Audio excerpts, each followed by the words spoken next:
Om Sadashiva Samarambam Shankaracharya Madhyamam Asmadacharya Paryantam Vande Guru Paramparam Ishwaro Guratmeti Murti Veda Vibhagine Vyomapta Vyapta Dehaya Dakshinamurtaye Namaha Sava Vedanta Sedanta Agocharam Govindam Paramanandam Satguru Pranatosh Maham Om Shanti Om Namastê, bem-vindo a vocês, os bravos, corajosos vedantinos do Vedanta Brasil. Esse capítulo 6 ele está provando ser mais desafiador do que a gente imaginava. Muitos fatos verídicos, né, que não sempre são confortáveis. Eu tive algumas pessoas me escrevendo, dizendo, né, que realmente é intenso esse capítulo, coisas que estão sendo ditas, né? Então, eu quero iniciar a nossa aula de hoje, né, lembrando de uma passagem que se refere ao verso, né, que nós vimos, né, no verso anterior, a respeito do processo gradual, né, a modificação, a reprogramação do corpo causal, da nossa visão de nós mesmos e do mundo, né, e que naturalmente não é coisa que ocorre com uma epifania ou com uma experiência mística, né? Todos nós caímos, né, no conto do vigário de que a iluminação é um evento que transforma o indivíduo, né, da água para o vinho, né, digamos assim, de um momento para o outro, bum, né? E o Vedanta sempre, né, aponta para o fato que, né, que é um processo gradual, que até mesmo após o autorreconhecimento, né, que o James colocava como autoconhecimento e atualização, né? Ele inventou um termo assim para fazer uma distinção entre o autoconhecimento e o desfruto dos frutos do autoconhecimento, né? Que a ficha pode até, mas ainda assim, o processo de transformação é um processo gradual, né? E eu tenho apontado para isso frequentemente, né? Repetidamente. Tem um projeto de vida, né? E o Swami aqui apresenta de uma colheita dos frutos do autoconhecimento como um processo no qual você transforma o modo qual você vê a você mesmo e vê o mundo. Então, o Darshana do Vedanta significa visão vedântica. A visão vedântica não é metodologia de em cima do Vedanta, muito embora uma visão completa da metodologia é importante para aqueles que querem ensinar, né? Mas a visão vedântica não é uma visão a respeito do Vedanta, do mesmo modo que a visão de Brahman não é uma visão a respeito de Brahman, deste complexo corpo-mente e o mundo experimentado por este complexo corpo-mente, a partir da minha real identidade, é Brahman, né? Então, esta nova a modo de ver a si mesmo e a ver o mundo, né, é uma correção que é feita ao longo deste processo, né, que quase que, de um certo modo, né, inicia de modo mais acelerado e eficaz depois do autorreconhecimento, né? Então, essa correção é que eu começo a ver a mim mesmo e o mundo sob a luz da visão vedântica. O Vedanta é um darshana, é uma visão do mundo a partir, né, das revelações do Vedanta. Então, o Vedanta diz que eu não sou o corpo-mente limitado, insuficiente, inadequado, né, pequeno, incompleto. O Vedanta descreve que eu sou exatamente fonte de segurança, felicidade, prazer, satisfação, eu sou eterno, né? Eu sou infinito e assim por diante, né? Então, nós temos que começar a entrar neste processo, né? Uma vez que nós tenhamos uma convicção de que, sim, eu sou a consciência, eu não sou o corpo nem a mente, eu sou a consciência de natureza, existência ilimitada, né? Então, entrar no processo de colheita dos frutos desse conhecimento que envolve, né, a neutralização dos hábitos e padrões de pensar, né, de um determinado modo, né, que foram todos eles adquiridos, né, através da ignorância universal, cósmica. Todo mundo vive a partir deste programa básico que é totalmente fundado na ignorância, e agora nós temos que nos reprogramar. Obstáculo para o desfrute dos frutos desse autoconhecimento, hábitos, né? As tendências mais arraigadas, né? Mais vinculadas, que me compelem a me ver como o corpo-mente e ver o mundo através de todos os conceitos que estão gravitando em torno a este conceito corpo-mente-asmi. Tá? Então, nós temos esta compreensão, eu sou o corpo-mente, é uma ignorância profundamente retida, né, no corpo causal, e a partir desta vassana a gente vê o mundo, né, configurando, construindo, né, tendências e padrões, elas fundadas nessa ignorância primária. Então, a ignorância primária precisa ser neutralizada, uma vez ela seja neutralizada e corrigida, depois nós temos que fazer o trabalho mais gradual, que é o de simplesmente quebrar aqueles hábitos antigos, né? E o Swami apresentou alguns exemplos ontem, eu apresentei também os exemplos que a gente tem, né, de simplesmente acostumar com uma coisa, você bota uma coisa no lugar, aí amanhã você diz assim, não, agora eu vou guardar isso em outro lugar, né? O hábito te leva de novo para aquele lugar onde você guardava anteriormente, até que você vença aquele hábito, né? Do mesmo modo, é o hábito, a tendência, né? Ignorante, né? Que me deixa o corpo-mente limitado. Então, o Swami, ele falou que este processo, é isso que eu queria colocar aqui, o modo qual nós olhamos para nós, a gente tem que passar a força do hábito, né? Os comportamentos são baseados nessa força do hábito. Nós sabemos, eu sou a consciência e não sou o corpo-mente, mas existe um hábito, uma tendência vinculada de me definir de novo, né, de modo contrário a este conhecimento.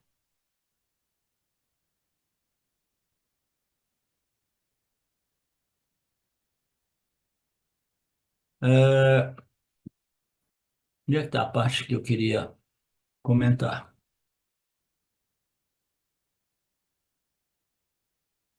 Ele diz, portanto, Vedanta é uma ferramenta que nos permite reavaliar, né, e redefinir a nossa identidade e todos aqueles pensamentos e hábitos e padrões, né, e atitudes que foram desenvolvidas ao longo de muitas vidas, né, todas elas em torno daquele mantra ignorante fundamental que é Aham, corpo, mente, asmi, né? Então, ele diz assim, o Vedanta é uma tecnologia que nos permite reavaliar e corrigir, e é um processo doloroso e relativamente demorado. Nós iremos rever todas as na alta ignorância. Nós vamos observar as situações de vida na medida que elas se manifestam e reavaliar. Então, nós estamos falando aqui nada mais, nada menos do que o Nididhyasana, que continua após o autorreconhecimento. Você compreende, Marcelo? Você, pelo menos, tem que compreender muito claramente, você e a Betânia, né? Então, nós vamos estar ali reavaliando, né, através de quê? O modo qual eu respondo para os estímulos da vida, né? Então, a gente tem que ter uma integridade, né? Uma honestidade, uma integridade muito grande para não delirar, né? Para não delirar. Quando eu estava vivendo, né, em proximidade com o meu primeiro guru, no ashram dele, teve um dia que teve um darshan com ele que ele deu a entender claramente que nós éramos buscadores a nível tão elementar, tão inicial, que tudo que ele estava fazendo, tentando fazer, era nos ajudar a viver de modo mais normal. Depois que nós pudéssemos viver mais segundo a nossa natureza humana, né, espontaneamente, etc., aquelas ideias que ele tinha, aí somente então a gente poderia começar a crescer espiritualmente. Aquilo ali foi um soco no meu estômago, porque na época eu me sentia extremamente elevado espiritualmente, entendeu? Porque a natureza do ego é sempre desenvolver e manter ótimas noções e ideias a respeito da sua imagem, daquilo que ele pensa ser, né? O ego, ele tem essa tendência natural, né? Então, ele diz que é demorada, né? Nós temos que fazer isso, não existe atalhos nesse processo espiritual, é uma outra verdade muito desconfortável para muitos, entendeu? Isso faz do Vedanta um caminho, né? Que é simplesmente que atrai somente indivíduos com este nível de integridade e desejo, né? Pela verdade e desejo pela libertação, né?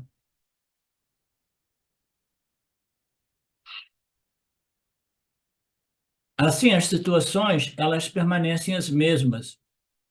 Você pode tomar qualquer uma delas, mas você aceita ela com o coração leve, né? O mundo não muda quando o nosso autorreconhecimento se estabelece, o mundo não muda, né? Mas a gente vai precisar mudar o quê? As nossas respostas ao mundo que não mudou, né? O mundo não mudou, as pessoas não mudaram.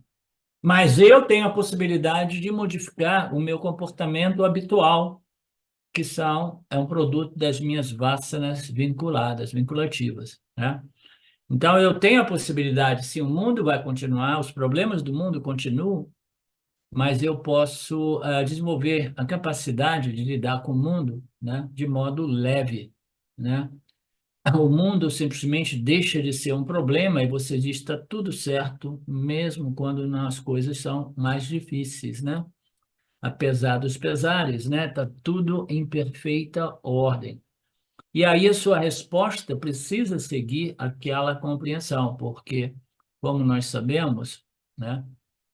Tudo, tem tantas coisas mais bonitas que a gente ouve por aí, são facilmente ditas, mas dificilmente realmente realizadas, né? Você vê, você vai no Facebook, na internet, mas falar é fácil, né?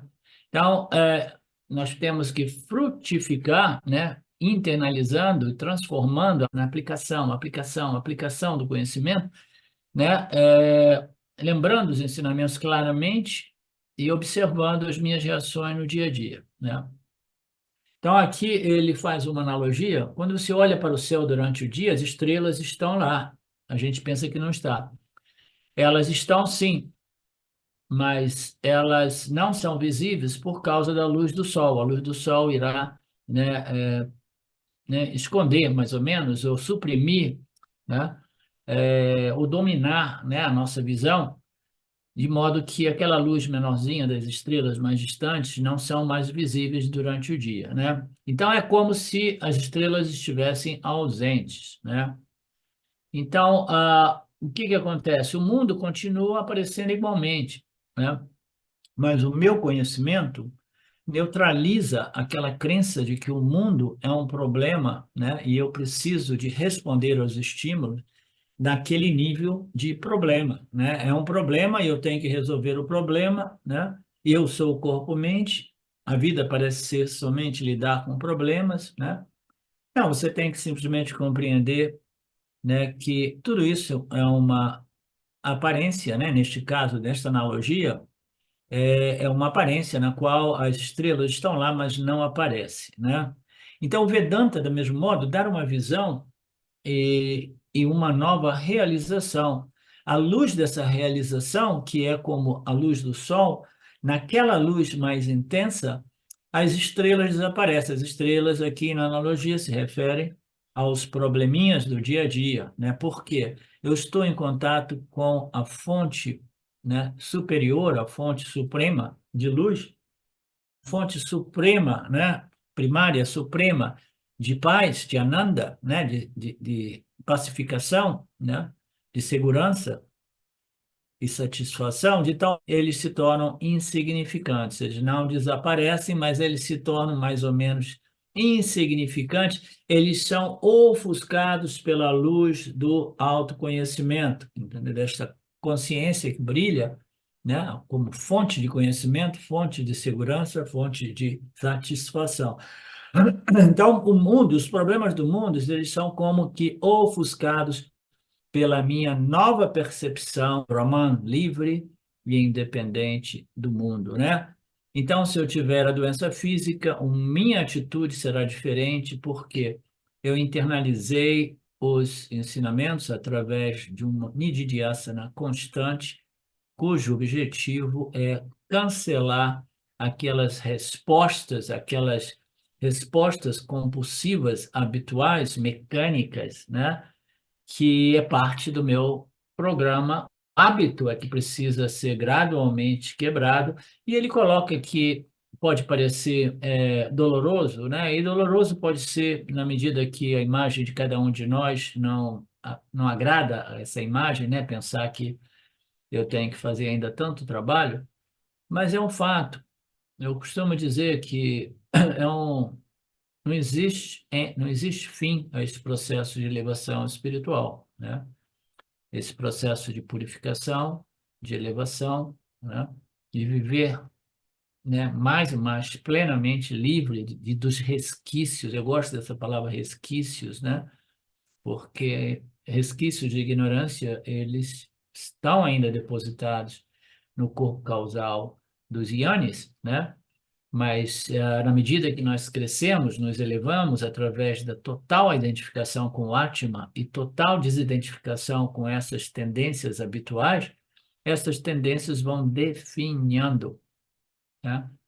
Então, é um processo gradual, né? Os problemas vão desaparecendo sem que você tenha que resolvê-los um por um.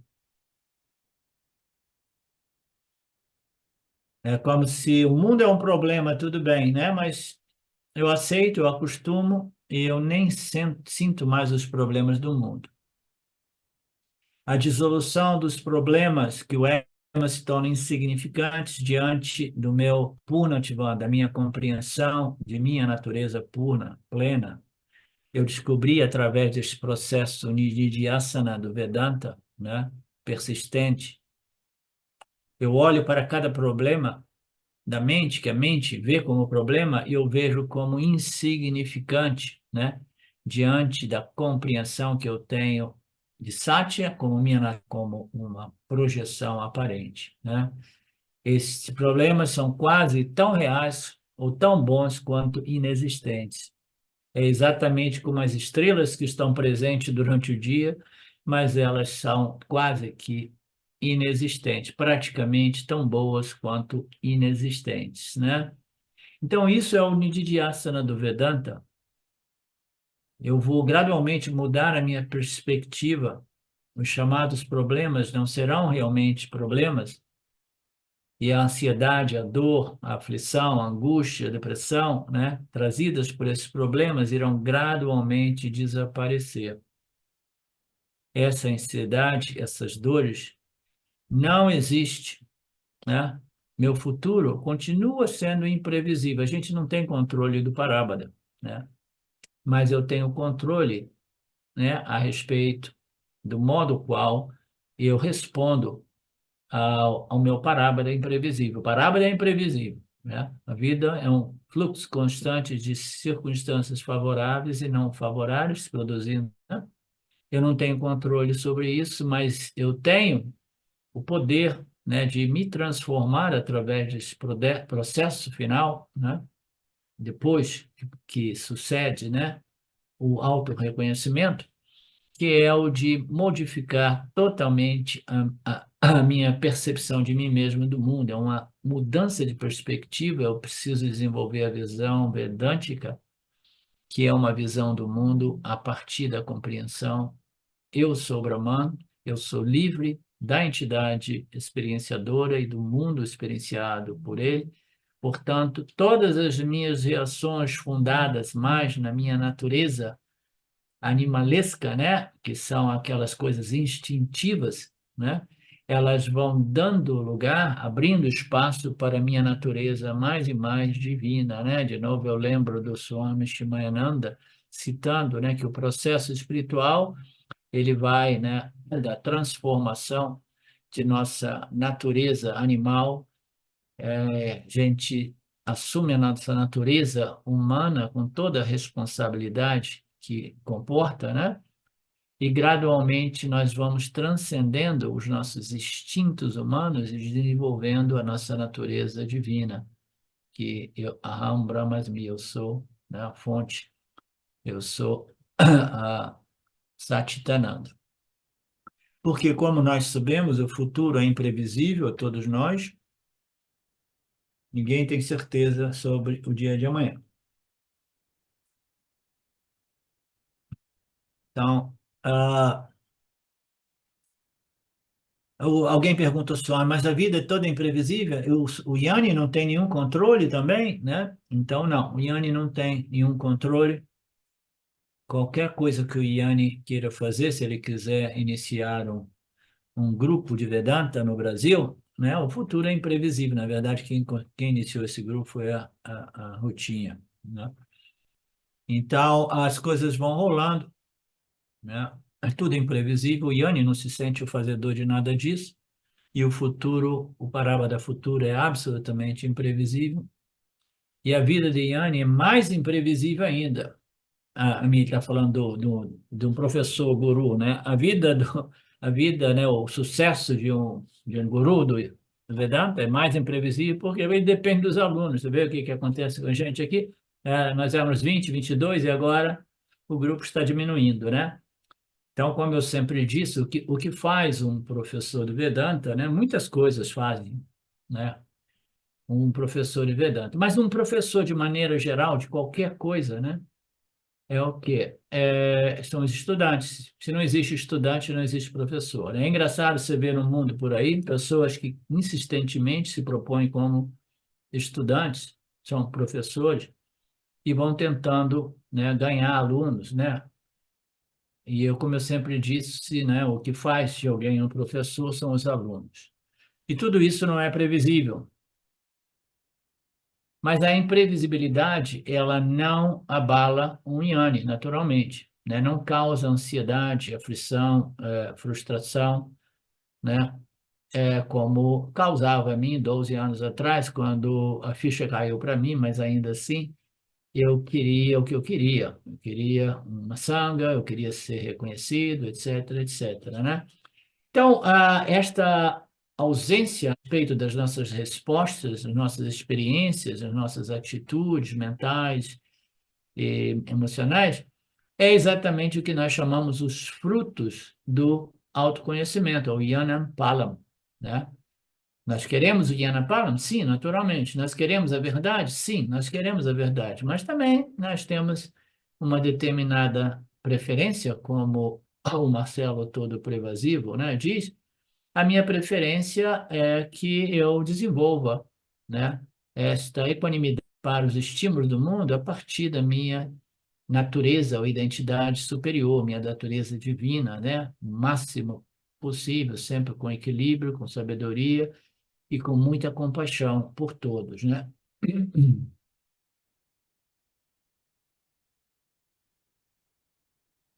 Isso é chamado de Yanapalam, portanto, a paz de espírito do auto-reconhecido, né, do Jivamukhi, não se deve ao fato do futuro ser previsível, controlável, não.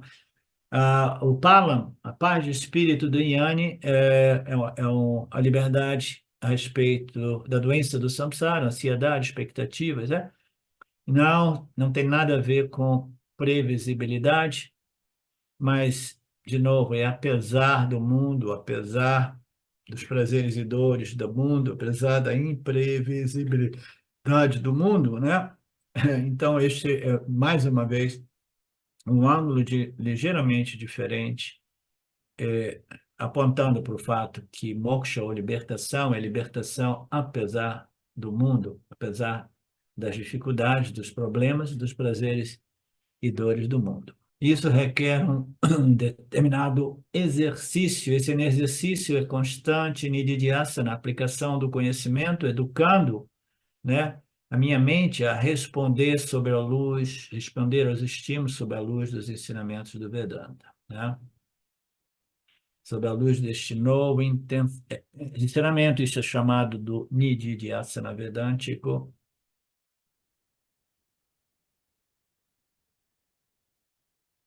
Nididhyasana não é um estado sem pensamentos, nós, né, determinamos esse conceito já muito, né, muitas vezes nas últimas aulas, claramente. Nidhyasana não é um estado sem pensamentos, mas é um fluxo de pensamentos semelhantes, pensamentos upanishadics, pensamentos vedânticos, né? Nidhyasana não é uma experiência mística e não é uma experiência de bem-aventurança, né? Nidhyasana é pensar exatamente em harmonia, né? E redirecionar, reeducar a minha mente a responder aos estímulos do mundo segundo esta nova visão vedântica, né? Não espere que nada excepcional aconteça. A única coisa que acontece, o deste processo é mais shanti, mais equanimidade, mais equanimidade. Isso não parece ser muito valorizado, né? Porque as pessoas elas têm vasanas fundamentalmente, né, experienciais. Se você diz que a experiência vai ser uma paz, né, além da compreensão intelectual humana, diz assim, paz, nossa, né? Eu quero êxtase, eu quero bliss, né? Eu quero uma coisa transcendental, né? Não, é paz, paz de espírito, tranquilidade, né? Este é o fruto, este é o pala. E aqui ele comenta uma passagem de uma escritura, né, Bhagavatam, na qual Krishna, né, estava lá vendo o seu povo, né, a sua família, seus familiares, né, numa luta, numa batalha, na qual todos estavam morrendo, né? E ele estava passando por isso. Era uma luta no qual todos morreriam e até o Krishna iria morrer. E ele não podia fazer nada, né? Parece até uma batalha que a humanidade está vivendo nos dias de hoje. Então, o Krishna não consegue impedir, não consegue fazer nada, né? Todo mundo está lutando e morrendo, um por um, e em breve ele também morreria, né?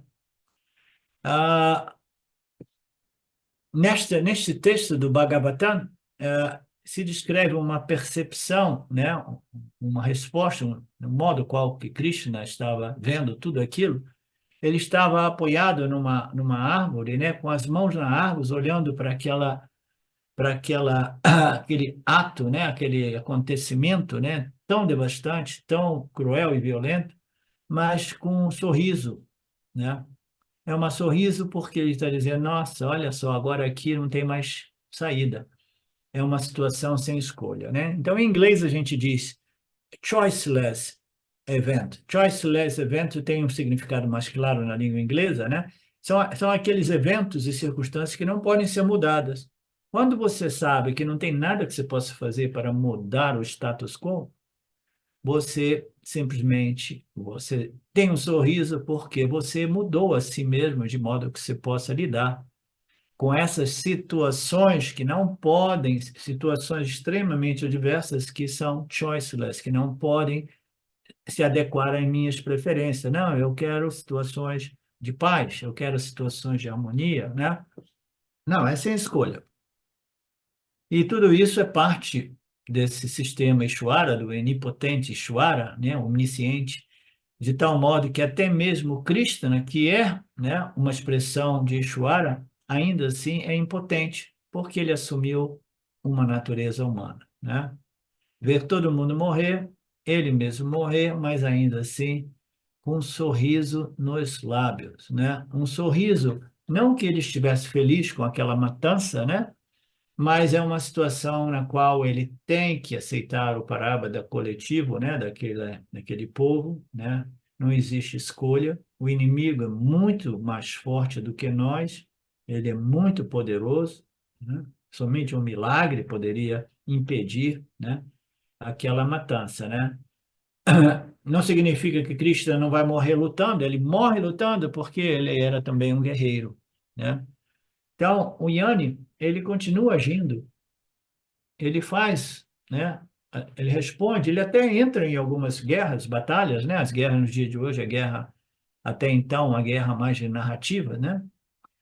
Mas ainda assim ele sabe quando, né, a situação se torna realmente irreversível, né? Não há escolha, ou mesmo durante a batalha, ele está lá com a mente pacificada, né? Aceitando qualquer que seja o desfecho, né? A mudança não é para ocorrer no mundo, a mudança tem que ocorrer na nossa mente e o modo qual eu respondo para os eventos do mundo. No verso 27, Lord Krishna diz, né, este Yani, ele desfruta do mais elevado Ananda, né, que é o contentamento, que é derivado da compreensão de sua natureza purna, purnativam, ativam, natureza purna, minha natureza, né? Então, este Yani, ele desfruta desta pacificação. Não é uma nanda, né? Um prazer, sukham, comum como os prazeres nascidos de circunstâncias externas, né? Não é um fator externo, né, que se tornou favorável aos meus gostos e desgostos. É um ananda nascido do conhecimento de minha natureza plena. É o único porto seguro e é o único escudo que nos defende, né, do mundo. Quando Krishna usa a palavra eu, a palavra do eu, do Krishna, não significa o corpo físico, nem o corpo emocional, nem o intelecto, né? Eu sou Purna, o Atma, né? Eu sou o eu Atma. Que tipo de Yoni,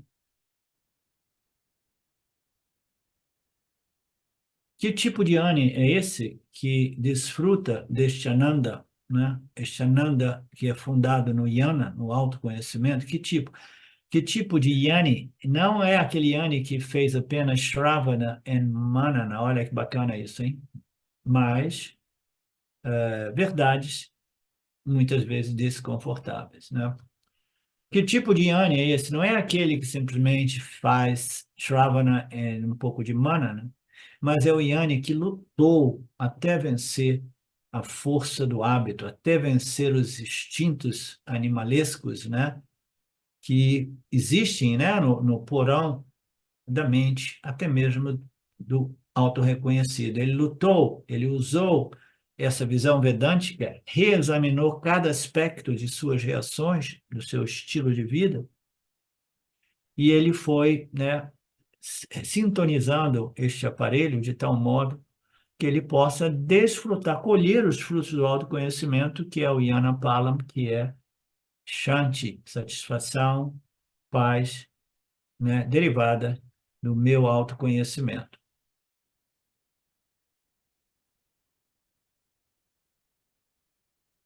Então, você não pode mudar o mundo, você precisa se transformar através desse processo vedântico, nididhyasana, né? Da mesmo modo, se a minha vida tiver que mudar, cada pensamento em minha mente precisa mudar. Minha vida consiste apenas de uma série de pensamentos. Não é que a gente deva examinar cada pensamento, a gente poderia, né, compreender isso mais como categorias de pensamentos, tá? Senão seria um processo infinito, né? Então, existe um conglomerado de pensamentos que produzem a depressão e a tristeza, né? Então, você tem que identificar a natureza, o tipo, a categoria daqueles pensamentos e aí investigar por que que eu me sinto triste, por que que eu me sinto frustrado. Todos esses pensamentos, eles nutrem a frustração e a tristeza, né? Então, eu vou examinar a minha experiência sob a luz dos ensinamentos do Vedanta, né?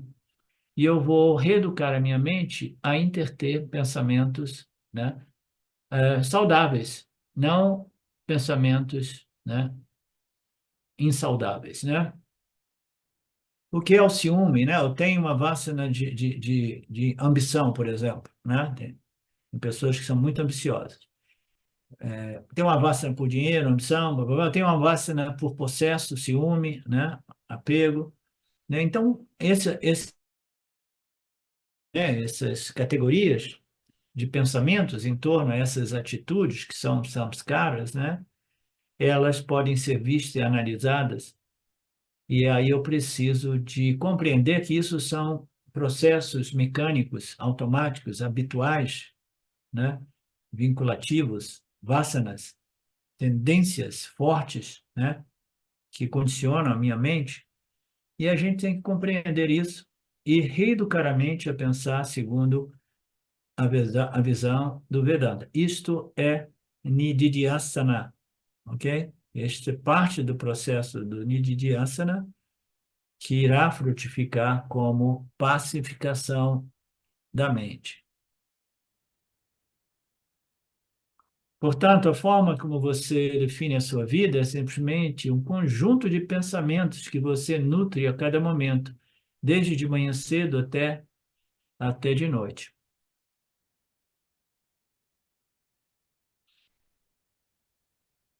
É claro que você responde com o pensamento. Não é que a gente vai viver sem pensar, mas a gente precisa de pensamentos positivos, pensamentos saudáveis, né? E esses pensamentos positivos e saudáveis, eles se desenvolvem a partir, né, de um conhecimento profundo a respeito da minha real natureza livre e a compreensão de que a vida nada mais é do que essa estrutura que produz tanta dor entre alguns momentos de prazeres, né? E que a única saída para essa gangorra de prazeres e dores é o autoconhecimento. Então, eu começo a desenvolver vasanas, tendências, hábitos de pensamentos vedânticos que irão gradualmente neutralizar aqueles pensamentos, né, antivedânticos que causam dor e sofrimento.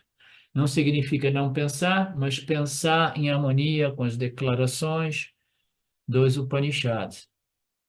A vida nada mais é do que os pensamentos, e os pensamentos, eles ocorrem a partir do seu programa, o seu corpo de vasanas, né?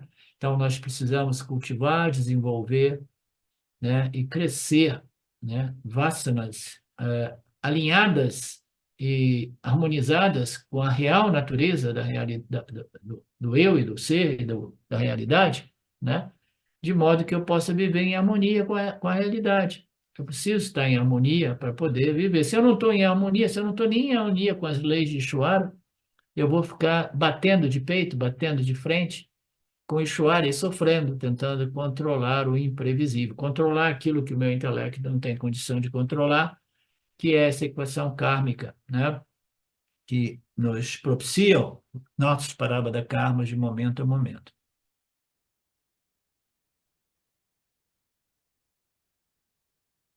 É como se você tivesse construído uma garagem e aí você viu, não gostei dessa garagem, ainda bem que eu construí ela de pedras, sem cimento, como se fazia os romanos, né, e muita gente na Europa. E, então, o que que eu vou fazer? Eu vou desfazer essa garagem e mudar a posição das pedras, né, e criar uma arquitetura nova, né? Então, eu tenho que reconstruir a minha estrutura de pensamentos que causam os meus padrões, que causam as minhas, né, atitudes, a minha personalidade, o meu caráter, e o caráter, ele pode ser um caráter positivo, saudável ou muito negativo, né? Seu próprio processo de pensamento terá que mudar. É um processo muito sutil, gradual, demorado. E que tipo de ano o Yanni vai desfrutar deste pálamo, né? Que era a questão que ele mesmo havia colocado. Que tipo de ano, né? É um Yanni que passou por tudo isso, né? Este Yanni passou por este processo gradual, pacientemente, persistentemente, né? Saibam que é necessário tempo, muito esforço, muita dedicação para que nós possamos quebrar com a força do hábito, que é totalmente, né, condicionado pela a ignorância de nossa natureza divina e a convicção de que eu sou um mero animal respondendo aos estímulos através dos meus instintos animais. Tá? O ser humano não é muito diferente dos animais. Krishna descreve este Yanni, cuja mente está livre desses processos prejudiciais negativos, né? Que sustentam padrões negativos e que causam constantemente irritação na mente, depressão, ansiedade, expectativa, medo, ciúme, inveja, raiva.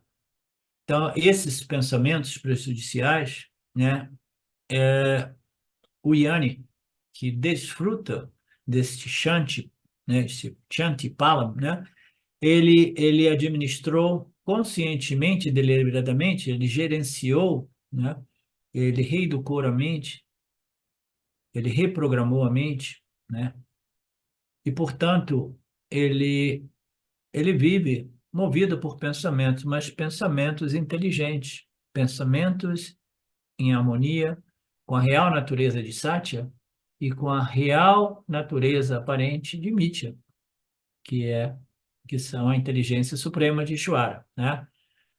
Então, este é o Yanni que desfruta, ele passou por todos esses processos, né?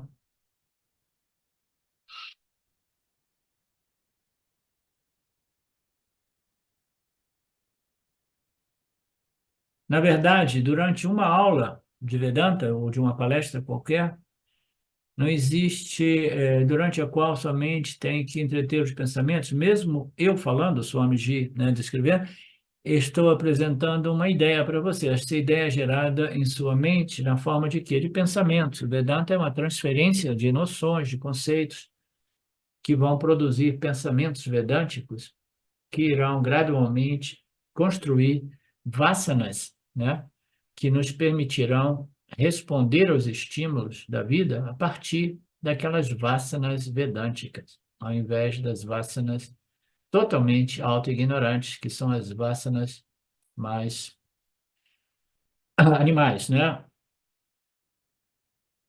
Tudo é pensamento, pensamento e objetos. Cada contato que a mente humana tem com o mundo físico ou sutil produz um pensamento, né? E o pensamento, né, ele aparece com os objetos. E o pensamento não deve necessariamente ser um fardo para ninguém. Esses pensamentos vedânticos, eles não causam dor, eles aliviam a dor, por isso que alguns de vocês ainda retornam. Não são pensamentos sansáricos. Você não precisa parar de pensar. O homem sábio é descrito no capítulo 12, é um homem de compaixão. A compaixão é um padrão de pensamento. Olha que bonito, eu estava falando disso um pouco, né? A nossa natureza divina, ela vai, né, ela vai superando, ela vai dominando, né, a nossa personalidade humana, né, e seus instintos, né, animais, né? E o indivíduo vai desenvolvendo compaixonimidade, equilíbrio, sabedoria, né?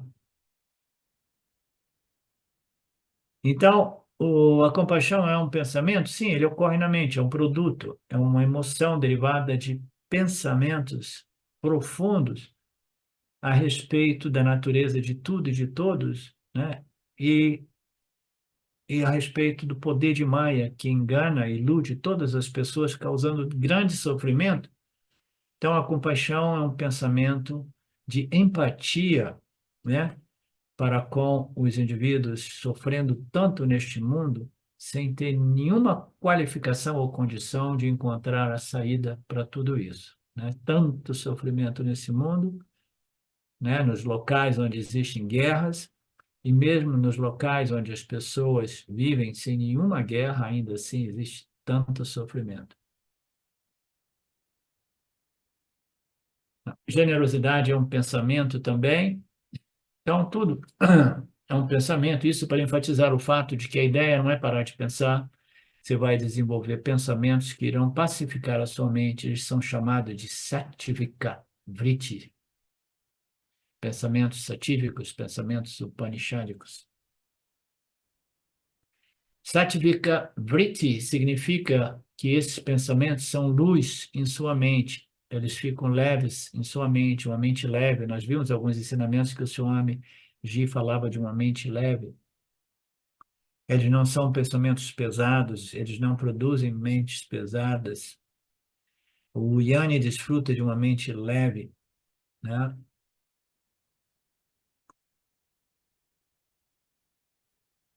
Caso contrário, tudo na vida será um fardo. O que é uma mente leve? A mente leve é um instrumento maravilhoso que nos permite apreciar este mundo aparente. Eu posso desenvolver compaixão, amor pelas pessoas, eu posso tentar ajudar as pessoas, né? Portanto, você pode ter Nimahati, escolha estar em paz. Os programas são do Gita, sua escolha é sua, restringe a sua mente, não desfrute, não destrua a mente, restringe, eduque sua mente. Se você mantiver tudo bem, apesar dos pesares, você vai conseguir desfrutar desse privilégio, desta bênção, deste presente do Senhor, que é o Palam, derivado do autoconhecimento. Os pensamentos impuros serão removidos e você vai achar que tudo está na perfeita ordem. A gente para por aqui, Marcelo. A gente volta em 10, tá?